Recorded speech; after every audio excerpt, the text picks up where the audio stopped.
What has he, not done to try and control how things should go here? He has opposed, you see, my election. He has called upon nations to, in fact, regard Zimbabwe as a lawless country, a country where democracy is not respected, where there is no rule of law, where human rights do not exist.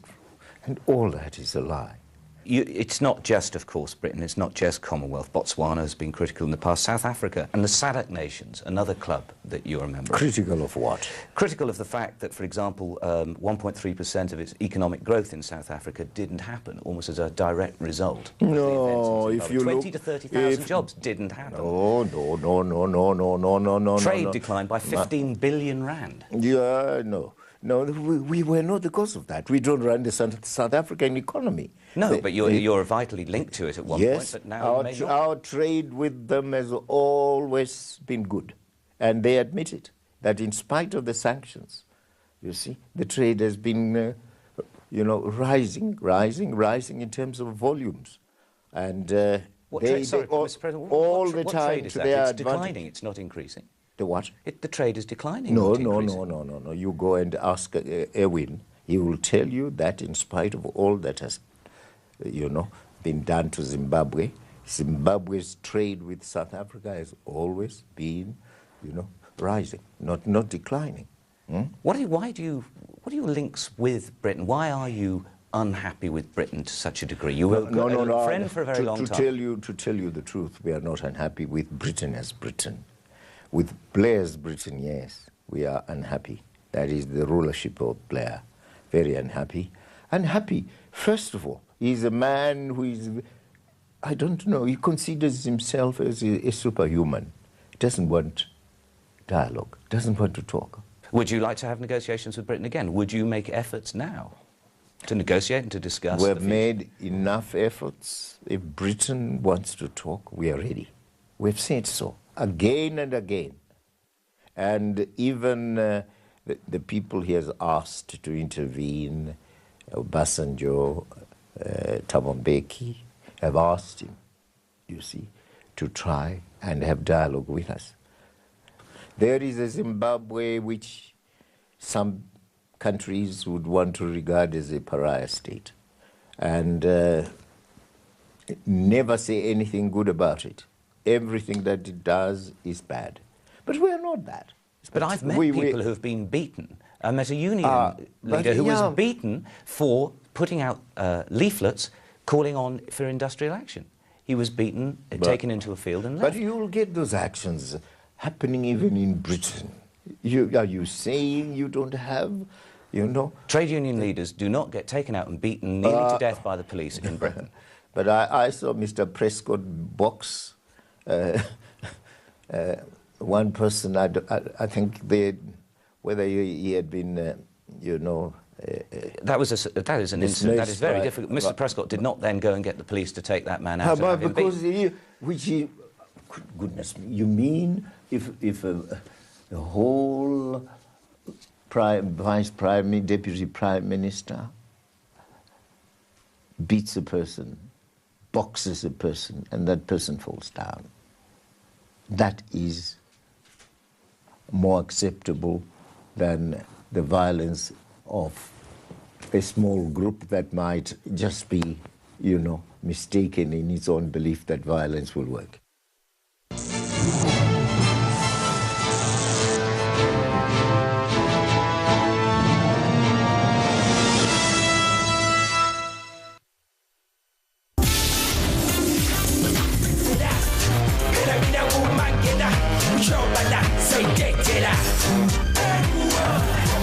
If you think you can do better than that, then enter the Backstage Superstars competition.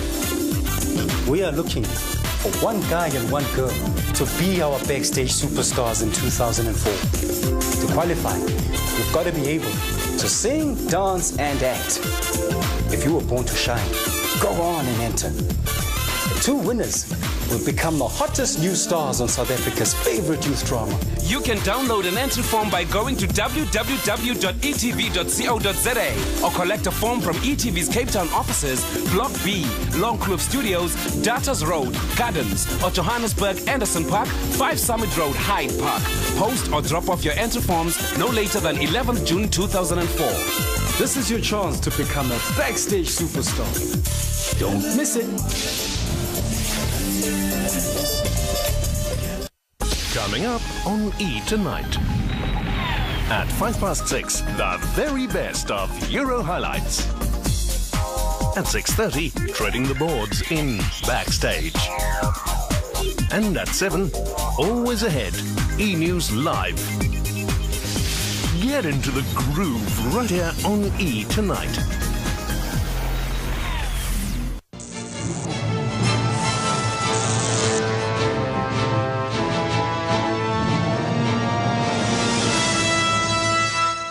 Welcome back. This is Third Degree on E! And we continue with Sky's exclusive with Zimbabwe's Robert Mugabe in conversation with Sky's Stuart Ramsey.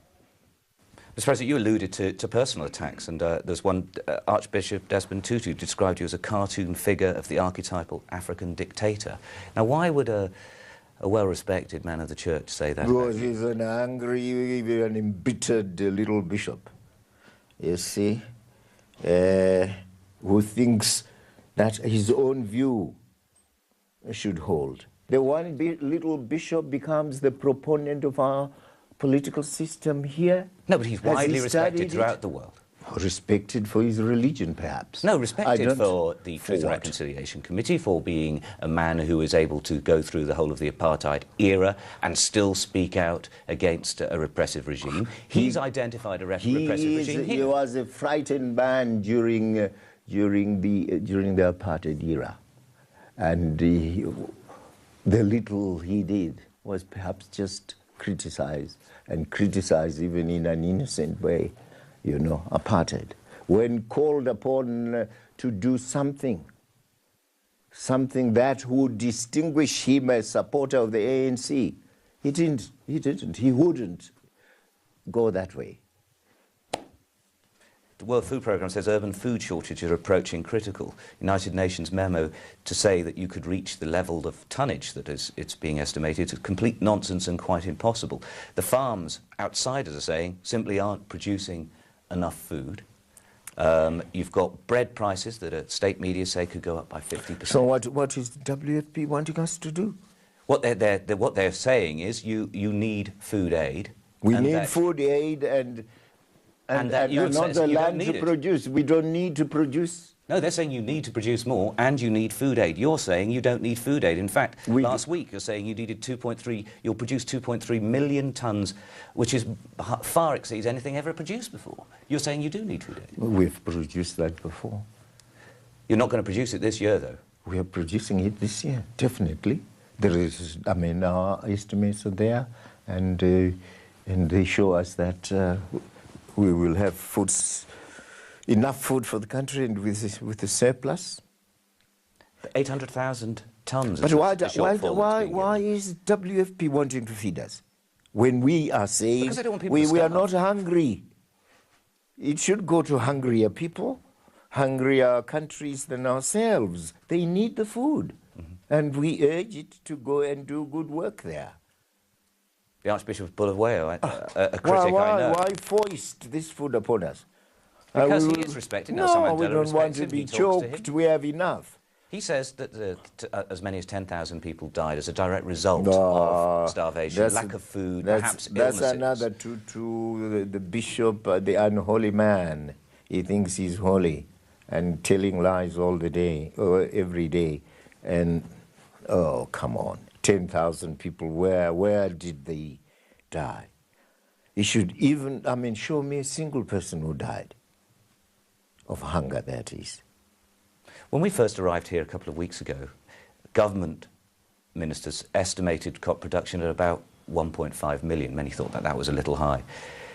In 2 weeks, it went up to 2.3. Now, how did that happen? It didn't suddenly have a bumper harvest and they'd got their figures wrong. Yes. The fact is, And the view from the outside is that you will get 2.3 million tonnes, but you'll do it by buying it from outside, probably from Zambia. Would you want to wait here until the harvest is over, and then you'll be I'd like able to come back and see it. I'd okay, like to see well, where all the sure, tonnage is come going. back. You'll be free. You are invited to come back. Are you going to be buying food from outside? No, definitely no, never. Not this year. But why are all these estimates